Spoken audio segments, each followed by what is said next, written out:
Very good afternoon to everyone at home and also to our reporter Michael Bridge as well. Now, before we get to Benjamin Šeško, we should tell you that there are reports in The Athletic from David Ornstein in the last few minutes. He's reporting that Al Hilal have reached an agreement in principle with Liverpool to sign Darwin Núñez. Now, we're hearing, he is reporting it's 53 million euros plus add-ons, and that agreement has been done verbally. Right, we are chasing that right now, and of course we will update you as and when we have more information. Right, let's get to Benjamin Šeško. As we said, this one really has gathered pace over the last 48 hours or so. Daniel Kahn is waiting to speak to us in Manchester. Right, Dan, it does look like Sesko is heading your way. It does indeed, Tom, and what a 24 hours it's been, from where Newcastle United upped their offer to around £70 million, just under that. The question was, when would Manchester United enter the race formally? And we've consistently reported that despite Newcastle's huge interest in the striker, that Šeško's preference has always been a move to Old Trafford, and it seems United felt the same because they then entered the race initially with a bid of £65 million initial, with some add-ons attached to that. But our colleagues in Sky Germany have reported since this morning that United have upped that offer closer to that £70 million mark, and Manchester United I should say, are now in advanced talks with RB Leipzig. We're finalising a move for Benjamin Šeško, and I mean, you have to really admire United's strategy in this negotiation. If they are able to get the deal over the line, they clearly had belief that Šeško wanted the move to Old Trafford, and it seems that they could be getting their third major signing of the window, despite not having any European football in the upcoming season. It looks like they are getting closer to edging another forward signing over the line. It does sound like a fairly obvious question when it's a player as good as Benjamin Šeško, but is this exactly the type of player that Manchester United need? Look, I think you have to start off by saying with Šeško that you are still buying a 22-year-old who still has a ceiling to reach, Tom. But what I think you can consider is this is a striker that Manchester United have known about and been scouting since he was 16 years old and signed for Red Bull Salzburg, and they've been aware of him ever since. And although he maybe didn't feel that when he was younger a move to the Premier League would be right, feels like now at 22 years old, 21 goals scored in all competitions last year, that now seems the right time to make that step up to one of the best leagues in the world, of course. And I think for what Manchester United could be getting in him is a striker who offers not just goals of all sorts of variety, left foot, right foot, in the box, out of the box, also very good aerially. But what I was very impressed about at Leipzig last year was just his set-up play, especially in the box. When you have the likes of Bryan Mbeumo and Matheus Cunha, Ahmad as well, who can all play off of him potentially, I think that attack looks much more potent in that sense. But what we'll have to consider is what it means for the likes of Rasmus Højlund and his future as well. Well, that's exactly what I'm going to ask. If Sesko does come in, which looks more and more likely, where does that leave Højlund? Yeah, I mean, Manchester United spent £72 million on Højlund just a few years ago, Tom, 20 years old. And although we understand United may consider appropriate offers for Højlund has come out in pre-season, been adamant he wants to fight for his place. The only thing I would say about Højlund is that, when you consider the team he came into just a few years ago when he made his debut against Brighton, it was a very, very different team that didn't have any sort of the attacking options United now have at their disposal. And you also consider that this United side in pre-season, they have looked so much more comfortable in Amorim's system. The likes of Patrick Dorgu, Lenny Yoro, who all look like they've taken leaps in this pre-season. I think the same has to be considered for Højlund in this system, especially now supported by Mbeumo, Ahmad and Cunha as well. So perhaps he needs a bit more time in this system. And you think for Amorim to have two strikers at 22 years old that he can really help mould into his system isn't necessarily a bad thing. But as you have to consider, they won't have as many games without European football. So how does he keep two strikers happy? I feel like there'll be enough game time between the two to share if they want to. but we'll have to see what United do, because before this deadline closes, it really will be on sales now going into the final few weeks, in terms of the likes of Alejandro Garnacho, Anthony, Tyrell Malacia, all looking to get off the books at United. They aren't training as part of the main squad at the moment, so still a bit of business for the likes of Jason Wilcox, Christopher Val to get through with their recruitment team. But for now, it looks like United are getting another signing over the line in Šeško, and just showing perhaps the attraction power that they still maintain despite where they finished last season and despite not having Champions League football. Daniel, busy summer for Manchester United, and it's still going on. Thank you. So that's Manchester United. What about Newcastle United? Keith Downey's at the club's training ground for us. Right, Keith, good afternoon to you. What is the feeling at the club, as at the moment it looks like they could miss out on another target?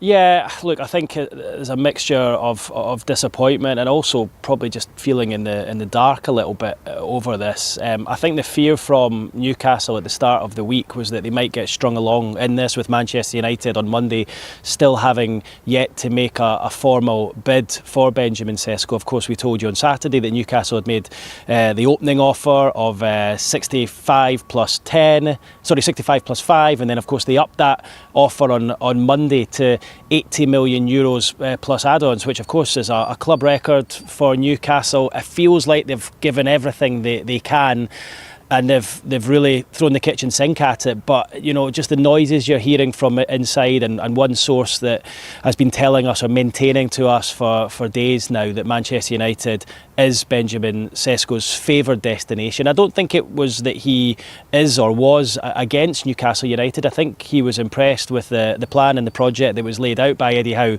last week when he spoke to Šeško and his representatives. But I think just that won the pool of Manchester United, an institution of a football club, and as we see, as Dan mentioned and alluded to there already, Newcastle have lost out on a couple of players to Manchester United, the likes of Cunha and Mbeumo already this summer, so they still have that pool. I would suggest he's going to be earning more money at Manchester United over Newcastle as well. But as it stands, look, Newcastle haven't been told it's off. Their offer was pretty much accepted by Leipzig. It matches their valuation of the player. And although Manchester United are trying to close that gap between their offer and Newcastle, they've not quite got there yet. It feels like the decision rests with the player here, and that agreement that the player has with Leipzig to join a club if an offer comes in that suits Leipzig. And it feels as though Manchester United will probably get there. And like you say, Tom, it's just another one that looks to have been missed out by Newcastle this summer, and it's been a very bruising couple of months for those involved here at Tyneside. I think everybody assumed, maybe correctly, maybe not, that Sesko coming in would mean Isak going out. Whether Sesko's coming in or not, what is the latest on Isak? Yeah, look, Newcastle do not want Alexander Isak to leave. Well, they don't want him to leave at all, but he's obviously agitating to leave, and they don't want to allow him to leave without a ready-made replacement. They obviously saw Benjamin Šeško as that man, and that's why they accelerated talks for him over the weekend. Had there been no issue with Alexander Isak, I wouldn't have foreseen Newcastle moving for Šeško. I think it's been a reaction to what we've seen from Isak. Of course, first failing to travel on the club's pre-season tour of Asia, and then informing the club that he wanted to explore a move away from Newcastle United. So they've made that move off the back of that. So yeah, you're right, it does have ramifications to Alexander Isak. And of course, he was over in Spain training on his own alongside his own team for just over a week. He returned to the northeast on Saturday, then trained on Monday on his own at the training ground here, and then again yesterday as well, because the players and Eddie Howe had yet to return. They arrived early hours of Monday morning, so they had Monday and yesterday off. They're set to return later on today. So Isak, we're expecting at the training ground at some point today. So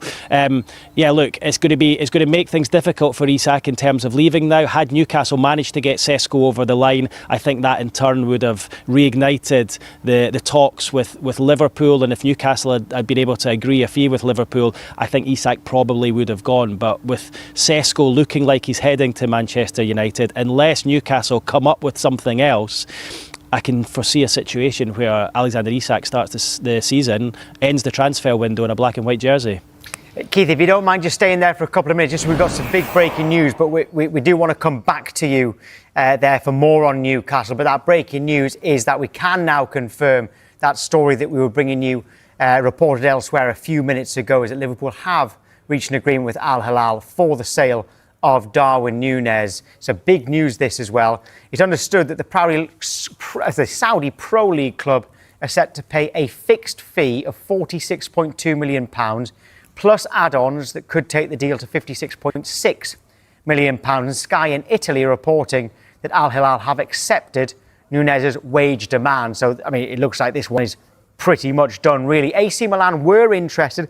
They did make an approach, but were always unlikely to ever match these figures. So, Liverpool's Darwin Núñez looks like he's off to Al Hilal in Saudi Arabia for a fee that could rise to £56.6 million.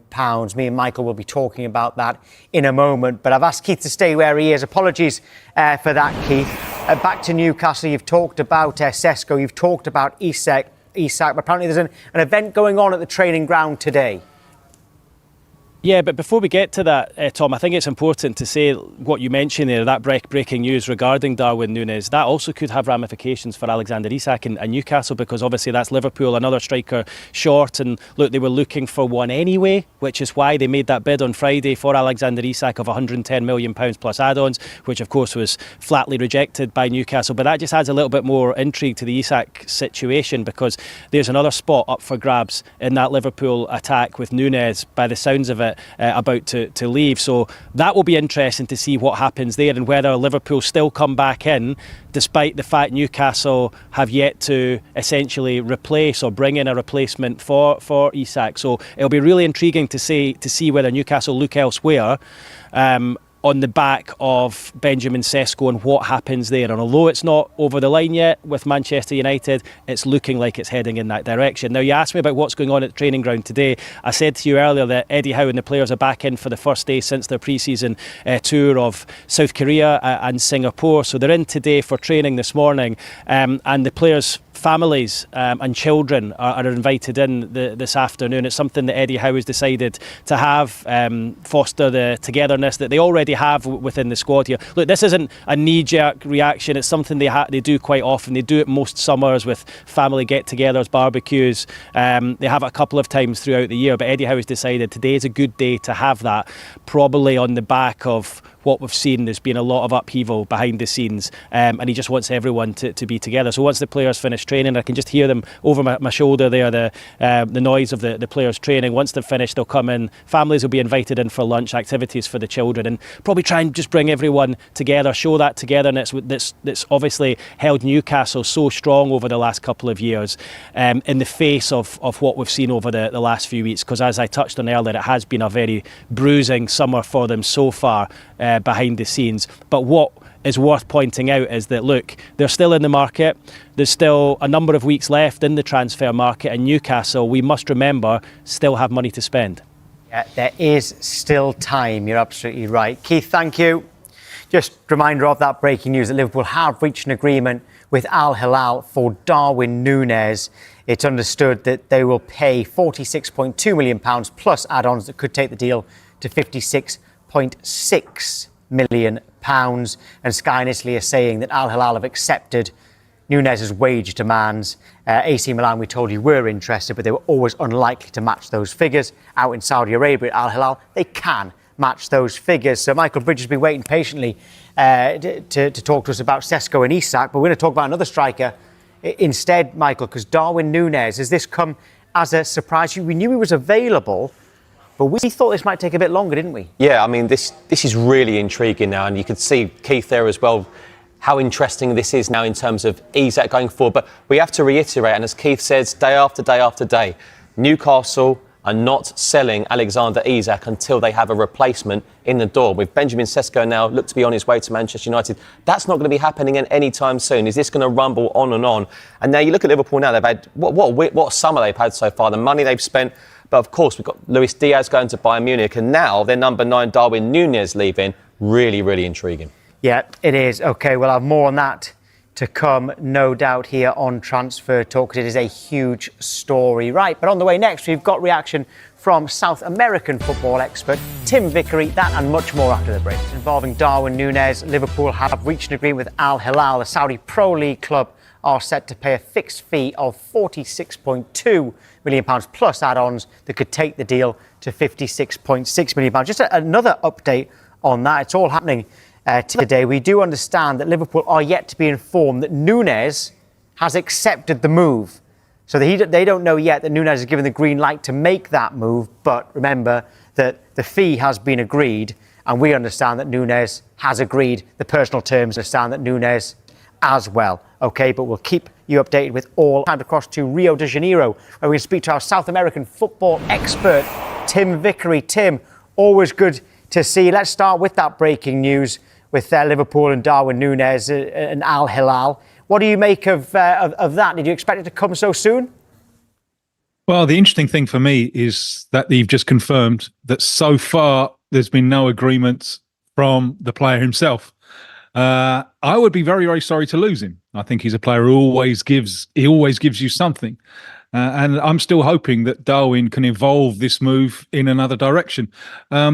I thought I had this one all sorted out on Friday. I was in the studio on Friday when the news came in of Liverpool making that big bid for Isak.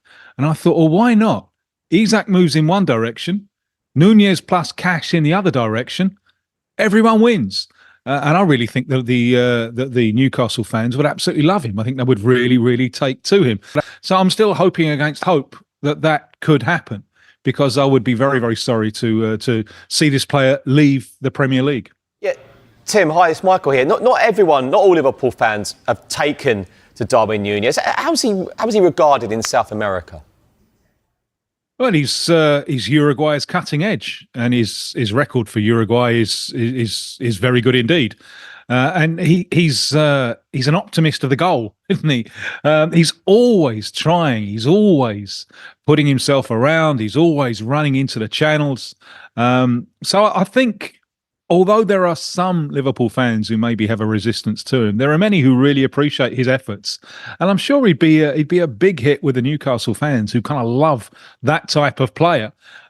In this year, going into the World Cup, it's an important move to make, and he may come to the conclusion that going to Saudi will leave him fresher for the World Cup. But as I say, I think he would be a loss to the Premier League.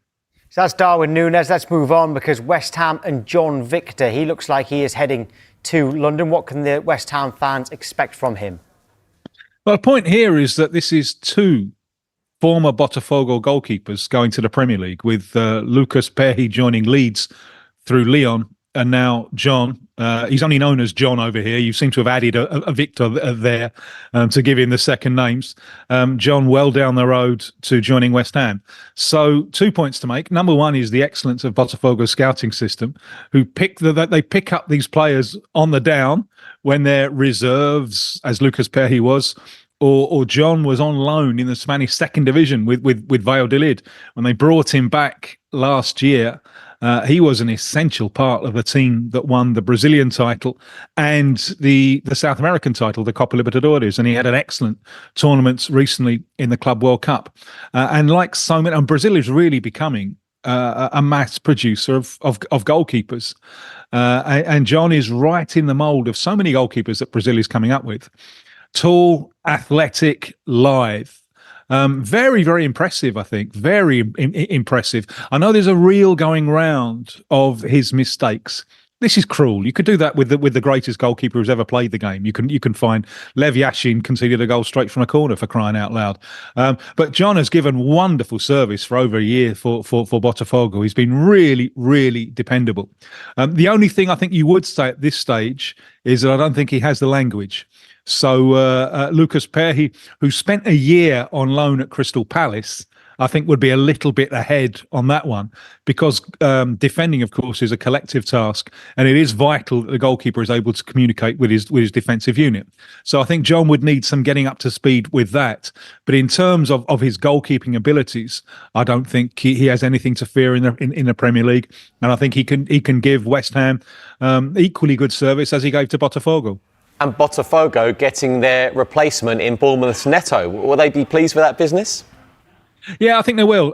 Neto, a goalkeeper of vast experience. He's at the veteran stage now, but he's been from Barcelona to Bournemouth and now to Botafogo. So he's going around all the Bs. Just missed out on Brentford there, I suppose. So he's a keeper of vast experience, and he's already on his way to Rio. So that really makes it clear that the deal there with John is almost done and dusted. The Botafogo fans have turned against John a little bit. That's not because they don't rate him; it's because they don't want to lose him. I think they respect the contribution that he's made, and they're very sad that he's going. So that one seems now well down the line. John to West Ham, Neto coming back to go between the sticks for Botafogo. Yes, sound of a good player, I suppose, if that happens. Real Madrid's Rodrigo, he's been tentatively linked with several Premier League clubs, but not really taken that seriously over here in the wider media. Do you see that one happening in the future? Well, let's watch this space over the next couple of weeks, because this could be interesting. And Rodrigo has the Real Madrid dilemma, doesn't he? That it's hard for players to be top dog there. And he's so talented. He's almost absurdly talented. But someone has to do the hard yards. And, Jude Bellingham said last year that he considered Rodrigo the most talented of all of them and the one who has to sacrifice himself most for the side. Now, where does Xabi Alonso see Rodrigo in his plans? Because he can play anywhere across the front line. Didn't use him very much in the Club World Cup. And when he did, wide right. Now, we know that Rodrigo doesn't really want to play wide right. He would far prefer a free role. Now, what we understand is that he is very keen on staying at Real Madrid and proving to Xabi Alonso that he can be a key part of that side. Over the next 2 weeks, if that doesn't happen, then he may start looking around. And what an asset he would be. It's almost like one of those mafia films when you need to break away and start your own family, because he is so good. I think it's a waste to have him as a kind of bit part player filling in spaces or playing wide on the right. You want him roaming free, dropping his little bombs all around the opposing goal. So I think the key thing here is, does Rodrigo think that he has an important place in Xabi Alonso's team? If not, I wonder if we'll see progress towards the end of this month. Don Vickery, one more question, very quick question before you go. I want to get your view. I'm hearing potentially Christian Romero is going to be the new Spurs captain when Son's departure to LAFC is announced. I know you watch a lot of Christian Romero for Argentina. Is that the right choice to be the next Spurs captain, do you think? Yes. Well, he's a World Cup winner, isn't he? And it's also a way of cementing him in with his importance to the team. Yes, he's a winner. He's a leader. He plays right up to the line, and sometimes goes the other side. And maybe having captaincy responsibilities just calms down some of those rough edges, but also it makes him very, very aware of his importance to the project. So yes, I think in the very place where all those years ago Ozzy Ardiles landed from Argentina, I think it's entirely appropriate that Argentine's World Cup winner is the new captain. Perfect. Tim, great to speak to you. Thank you. My pleasure. Speak soon. Just go back to Liverpool now, Michael, because it could be all change. We've just had that Darwin Núñez news, of course, going to Al Hilal. But developments overnight involving Harvey Elliott as well. What's going on with him? Yeah, really interesting one, this, because he had a great few years at Liverpool after his move from Fulham. But we know that Leipzig have made contact with Liverpool over a potential move. Now, we're told these are early stages, as they're looking for a replacement for potentially for Xavi Simons. But this is an interesting one for me, that Leipzig have been allowed to speak to Harvey Elliott as they look to sell the project to him. But look, Harvey Elliott, won the league with Liverpool. He loves being there, won the under-21s with England. And he's talking to the club's in-house channel on tour. He said, if I had it my way, I'd be here for the rest of my career. I love everything about this club. But at the same time, I need to be selfish with myself and see what's best for me. He's got big ambitions, wants to get in the World Cup squad, and he talks here at length about new players coming in and whether that blocks a path for him. So he's been saying it himself. One to keep an eye on, absolutely. In terms of, let's talk about his England chances. You talked about the under-21s. he is one of many players who does have a chance of being in the World Cup next summer. So I suppose this could well be the most important year of his career in terms of getting in that England squad and staying there. Absolutely. It's a huge move, isn't it? But you do wonder if these talks are underway, whether any Premier League clubs will keep an eye on this, because he's such a great player. So, interesting one, but interesting that he'd be speaking to Leipzig. Will he like the sound of the project? We'll wait and see. Yeah, versatile player as well. Right, if you're just joining us, the big transfer news this hour. Darwin Núñez is heading to Al Hilal. An agreement is in place. It's understood wages have been agreed as well. More on that to come. Plus, we'll have news from the Championship. Who has won the race to sign Chuba Akpom? Wages have been agreed according to Sky in Italy. However, it's understood that Liverpool are yet to be informed that Nunez has given the green light to the move. Now, the other big story of the day involves Benjamin Šeško and the potential ramifications for Alexander Isak. Earlier, Dan Gosling joined us on Good Morning Transfers and gave us his view on the situation. Yeah, it's going to be really difficult. I mean, there's a lot of people in Isak's ear for sure. His head has definitely been turned. I mean, Liverpool, massive club. But like I say, I think there's definitely... the player will know if Newcastle don't get a replacement, he's not going anywhere. And as soon as the season starts, he's going to have to get his head back in the game. And I'm sure he will. That's just how players want to compete, they want to play. And ultimately, he has to play football. He's got 3 years left of his contract. Newcastle under no real pressure to sell him. I think once the season starts and the window closes, then he'll be fully back invested with Newcastle United. We're going to go to the Championship now, and Birmingham have big ambitions after being promoted from League One. Kirsty Edwards is at their training ground for us. Good afternoon, Kirsty. Right, what is the latest on Birmingham's move for the Ajax striker Chuba Akpom? Because this seems to change every minute. Yeah, well, the Premier League might have this battle for Šeško, but in the Championship, there has been this intriguing battle for Chuba Akpom. Now, Birmingham City thought he was theirs. They do have a space in their forward lineup because of the sale of Alfie May to Huddersfield. So they thought Akpom was to fill that gap in their squad, and in swooped Ipswich Town at the last minute. They came in with this offer of a loan deal with a view to a £7 million move should they get promotion to the Premier League. So Akpom went there, had his medical. Birmingham City weren't giving up. They put in a renewed bid, a £6 million bid, but because it was a permanent deal, Ajax were thought to be sort of more favourable to that, but it seems that Akpom's heart was then with Ipswich Town. So it is our understanding now that Birmingham City have withdrawn from that battle, and they do still need to bring in a forward, and they have very much now turned their attention elsewhere. Right, OK, so it now doesn't look like Akpom is heading to St Andrews, but what other forward targets do they have?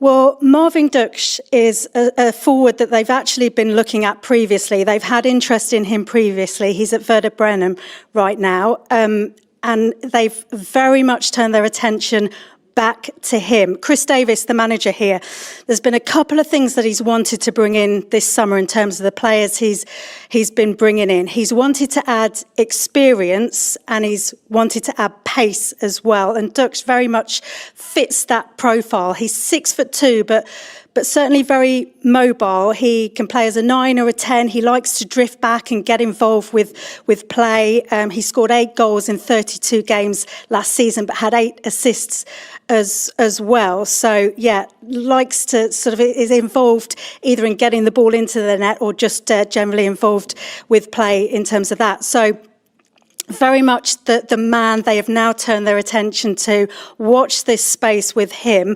I will be speaking to Chris Davis this afternoon, and I will ask him certainly to see how far along the lines they are in terms of trying to bring him to the club. He's also looking to try and bring in a left back as well, an extra left back to his squad. So yeah, we'll be speaking to Chris Davis because, of course, while a battle has been raging between Birmingham and Ipswich off the pitch this week, they are getting ready to do battle on the pitch on Friday night. It is the start of the Championship season. I think all of this with Akpom is just going to add extra spice, isn't it, to that game? A game you can see live on Sky Sports on Friday evening, and you can hear from Chris Davis after 3 o'clock this afternoon here on Sky Sports News. Yeah, exciting times for Birmingham fans, regardless of that ACPOM news. Kirsty, thank you.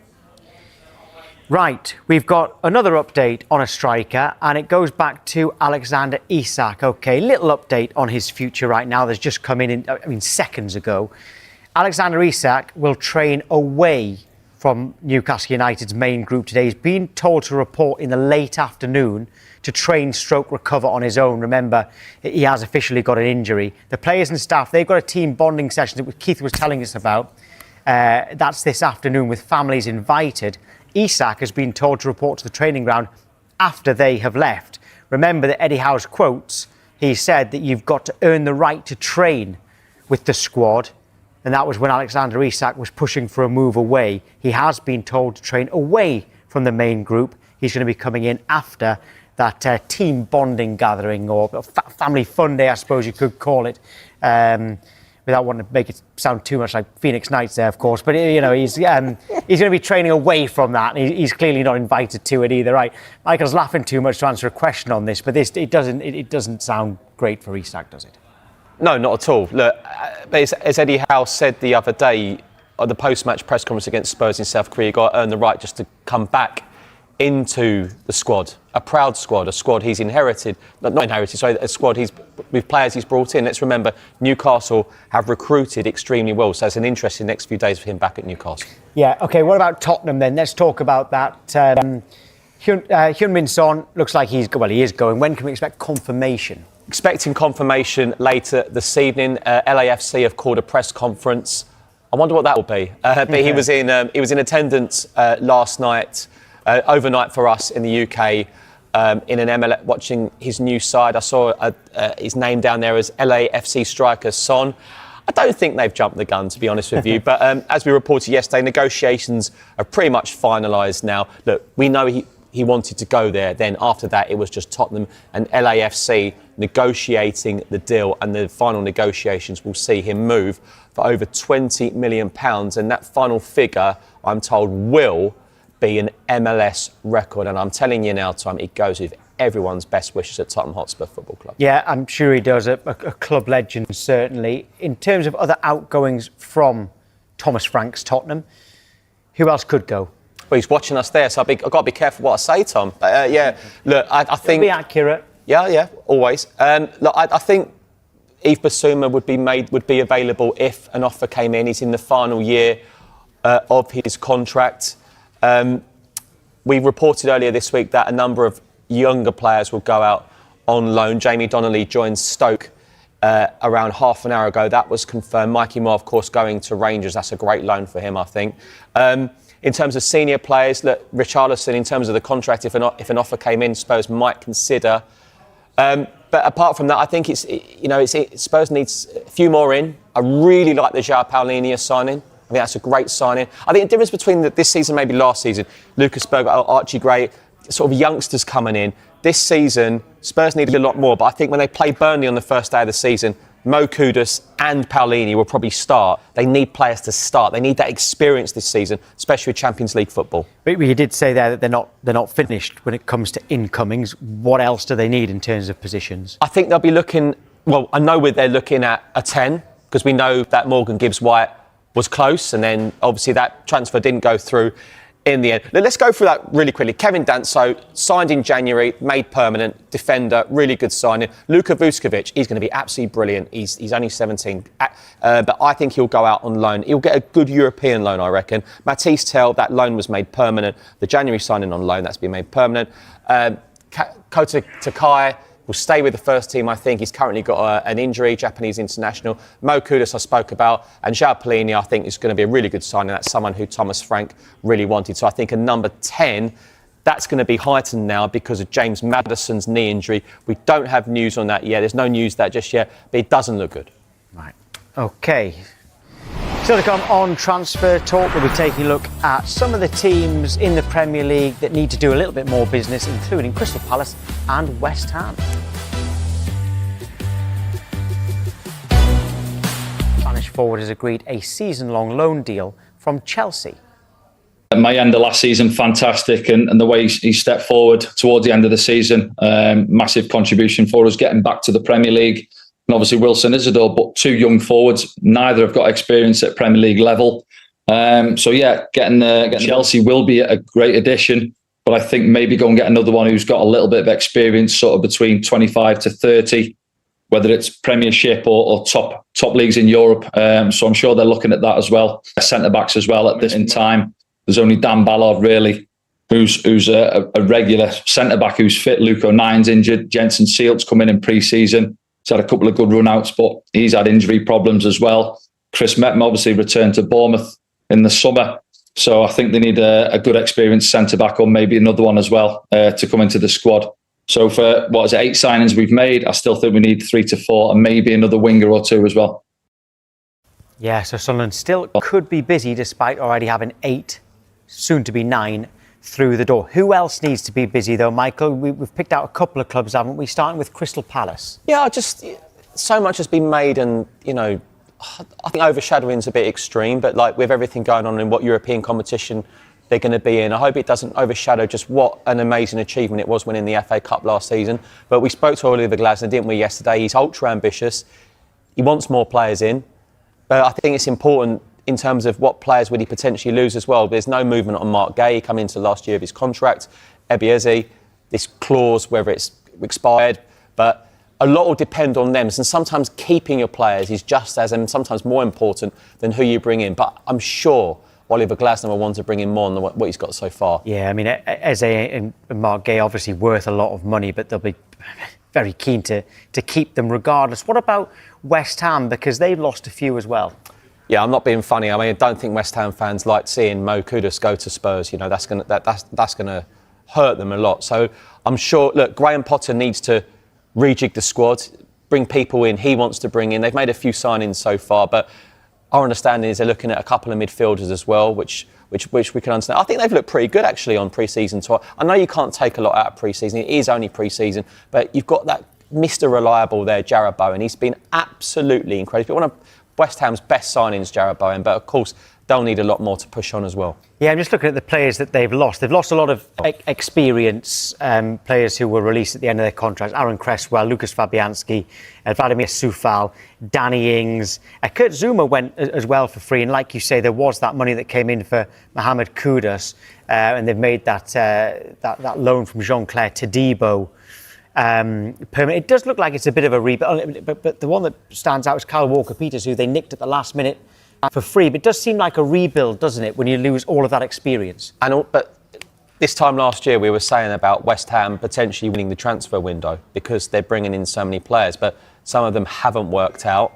Julian Lopetegui turned out wasn't the right guy to take them forward after David Moyes. Now it's Graham Potter, but I spoke to him at the end of the season, interviewed him, and he was really keen for he was looking forward to pre-season. But look, we talk about Aston Villa. Obviously they're going to looking to bring someone in now. But there's some teams who still haven't done much yet, which makes me think that we are in for a really, really busy next few weeks transfers-wise. Yeah, we are. And we expect those two clubs, Palace and West Ham, to be busy, like you've said. In terms of who's done the best business so far, to me, there's two clubs that really stand out, and one of them is Arsenal. Yeah, you'd say that there's obviously interest in Ebiezi, and that's a huge if. I don't want to upset Palace fans, but if they brought him in, I think that completes their window, because last season they didn't get a striker in. They've done that this time in Gyökeres. They've got the backup keeper in Kepa. Madueke, OK, that's got a mixed reaction from the Arsenal supporters, but that's who Mikel Arteta wants. Mosquera's come in from Valencia, defender. Norgard's come in to replace the experience in Jorginho. Zubamendi's a class player. That's a great signing. So it looks like they're probably one away from completion. And then obviously we're going to talk about Liverpool throughout over the next few weeks. They've spent a lot of money, but they'll come back and tell us, well, we're bringing in some money as well. And Diaz was an expensive sale to Bayern Munich. So really intriguing, the clubs in Liverpool looking to retain the title. Yes, so I mean, you've brought us on to Liverpool there. You are right. when people talk about how much they've spent, I mean, Alexander-Arnold, in the end, they got £10 million, which was £10 million more than they would have got if it had gone on for an extra month. Caoimhin Kelleher, just under £20 million. Jarell Quansah, £35 million. You've talked about Luis Diaz, 65. Tyler Morton, £15 million as well. That one's kind of gone under the radar a little bit for Nat Phillips as well. And we now know that Darwin Núñez is going too. So, yes, they're spending a lot of money, but they seem to be spending it wisely. Kirkes, Wiertz for mega money. Frimpong, Mamardashvili, I think was agreed last year, wasn't it? Yeah. Ekitike as well, and potentially Isak. So Liverpool not only improving their squad, but also bringing in funds to kind of get a bit more self-sufficient. Yeah, and interestingly, our mate Jamie Carragher's not totally convinced with what they're doing transfer-wise at the moment, which I find very interesting indeed. And look, Liverpool were absolutely brilliant last season. And it was kind of unfair when you heard he did it with Jurgen Klopp's team. I think that was really unfair on Arne Slot. But make no mistake, next season, big money they've spent, and it's Arne Slot's team. Right, OK, we've got one thing to pretty much end the show on, like we did this morning, because it's an interesting one. The former Andros Townsend has joined a Thai club, Kanchanaburi Power. It's the 16th club that he's played for. 13-time England international. He's 34 years old. He joins the club who were promoted to the Thai top division last season. Just a quick one, Michael. I know you've seen him a lot for various clubs, and brilliant player. Why not do something completely different? Oh, good luck to him. Yeah, he's great guy as well. I mean, hangs up his boots, he'll go into punditry. He's already a great co-commentator, but there's still life in those legs yet, Tom. Absolutely, out in Thailand as well. I'm sure it'll be a lovely life out there for as long as he is there. Right, let's just then just recap on the big breaking news we've had regarding strikers over the last hour. Liverpool have reached an agreement with Al Hilal for the sale of Darwin Núñez. We understand the Saudi Pro League club are set to pay a fixed fee of £46.2 million, but the add-ons could take that deal to £56.6 million. Sky in Italy reporting that Al Hilal have accepted Nunez's wage demands. AC Milan were interested, but they were never going to get to those figures. And just a quick one on Alexander Isak. We understand he has been told to train away from the Newcastle United main group today. The Newcastle squad are having a team bonding session with their families at the club. Isak has been told to report to training after everybody's left to train/recover on his own. And Isak there, so still he was told by Eddie Howe he'd have to earn the right to train back in with the club, with the squad, and that is true. Right, good. Welcome to Sports Lab, your trusted source for the latest transfer developments from across the football world. Here's what's breaking today. Liverpool reach agreement for Núñez sale. Latest from Sky Italy's Gianluca Di Marzio and Sky Sports News' Vinny O'Connor. Liverpool have reached an agreement with Al Hilal for the sale of Darwin Núñez. It is understood that the Saudi Pro League club are set to pay a fixed fee of £46.2 million plus add-ons that could take the deal to £56.6 million. Sky in Italy are reporting that Al Hilal have accepted Núñez's wage demands. Leicester agree fee for Ndidi transfer. Latest from Sky Sports News' Rob Dorset. Leicester City have agreed a fee with Besiktas for Wilfred Ndidi, worth around £8.5 million. Ndidi has attracted interest from several clubs in the Premier League and Europe, including Everton, Fenerbahce, and 2 Bundesliga clubs, after his buyout clause was reduced following Leicester's relegation. But Besiktas manager Ole Gunnar Solskjaer has convinced the midfielder that his future lies in Turkey. Plans are now in place for Ndidi to fly to Istanbul in the next 24 hours to undergo a medical. AC Milan were interested and made an approach, but were unlikely to ever match these figures. That's all for now from Sports Lab. Stay with us for more updates as transfer activity across Europe continues to intensify.